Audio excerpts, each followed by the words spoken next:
আসসালামু আলাইকুম, welcome to another blog. আজকে আমি হাসিয়া পর্ব সেলাইগুলি দেখাচ্ছি। এই সেলাইগুলো কাঁথা স্টিচ সেলাই দিয়ে করা হয়। আগে কাঁথা স্টিচ 3 অথবা 5টা লাইন দিতে হয়। এগুলি উপরের লাইনগুলি ছোট দিতে হবে, সেলাইগুলি নিচে সেলাইগুলি বড় দিতে হয়।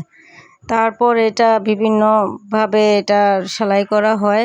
ডিজাইন যেভাবে তুলে সেটা বেজোর তুলবেন সবসময়। জোর তুললে সেটা হবে না, হয় 3টা নয় 5টা নয় 7টা, এভাবে করতে হবে। এই যে আমি অনেকগুলো স্টেপ দেখালাম এখানে, এগুলি সব কাঁথা কোট দিয়ে তারপরে উপরে করা ডিজাইন ঘুরিয়ে এটা যে কোনো একটা উঠানো যায়। তো আমি 3টা 5টা ঘরের ভিতরে অনেকগুলি ডিজাইন করছি। আগে আমি কাঁথা স্টিচ সেলাইগুলি দিয়ে নিয়েছি। আমি প্রত্যেকটা পর্ব আলাদা আলাদা করব, প্রত্যেকটা সেলাই আলাদা আলাদা দেখাবো যদি আপনারা দেখতে চান।